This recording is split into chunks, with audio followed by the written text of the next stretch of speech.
My name is Giselle Valdez, and I decided to do my project on art literacy. What is art literacy? Art literacy is the ability to understand an art piece and make an interpretation using knowledge and context. Why is art literacy important? Art literacy is important because it helps us further understand the feelings and emotions that people experience during a certain time period.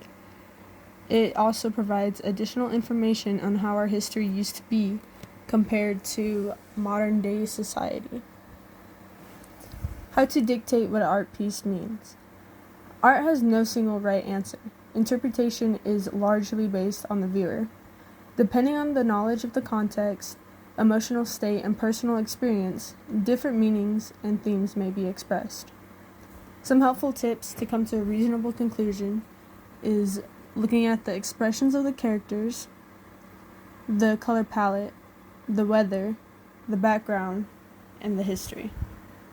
I think the facial expressions are kind of like pretty obvious to see what emotions may be going on. The color palette, normally like vibrant colors for either certain cultures or to display like happiness, or like dull colors to show sad and more serious tone. The weather, like the most common thing is like rain for sadness, sunny for happiness. Background, just like be aware of what the characters are doing, and like history, like what context is there behind like what is going on.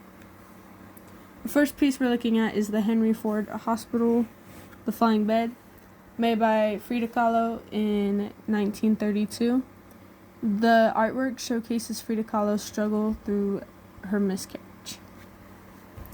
Here's a quick look at it. Details to pick out.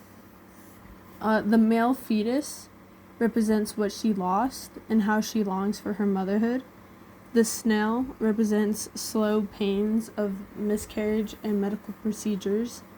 The torso represents vulnerability because it's just exposed and like out in the air. The pelvic bone represents her inability to carry, which I will go on a little further in context later on.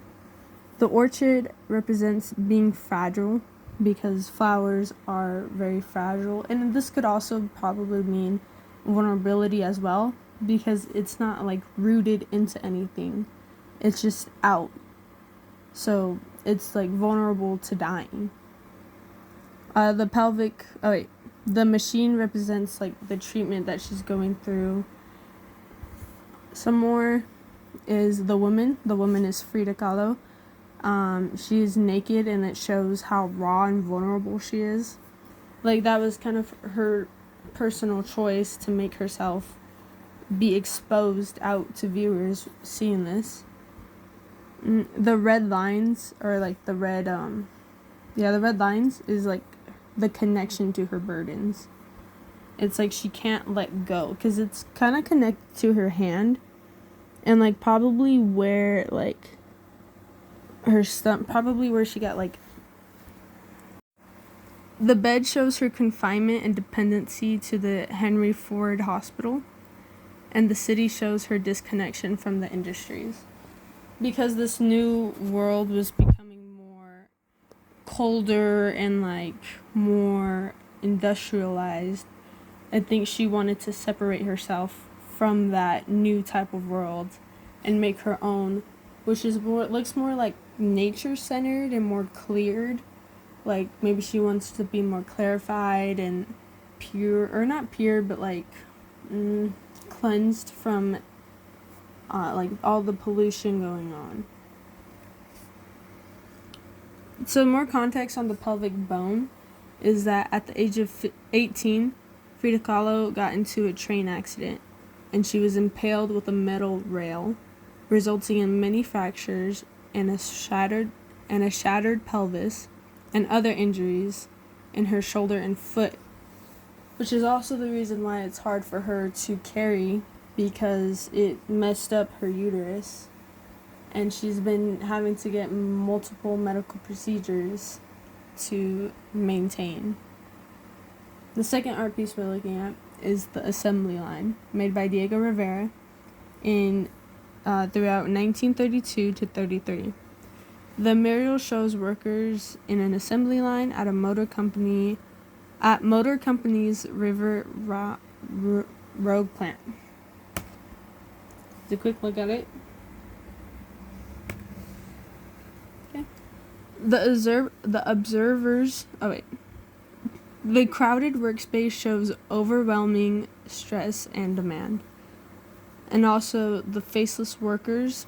If you look closely at the faces, it doesn't really look like much is going on. It just looks like he put very minimal detail into it. Like maybe just a nose, maybe a little bit of facial hair, but other than that, like there's no face or like defined eyes or mouth. But I think that shows dehumanization because they're just living working machines. The observers in the back show a power dynamic. They're not doing any physical labor. They're just watching. They're dressed nicely, which we could assume that it's probably because they come from money. So they don't need to work like that, like the people, like the workers, because they already got what they want. Some more context was that Diego had commissioned this mural for Edsel Ford, who was the son of Henry Ford, I believe.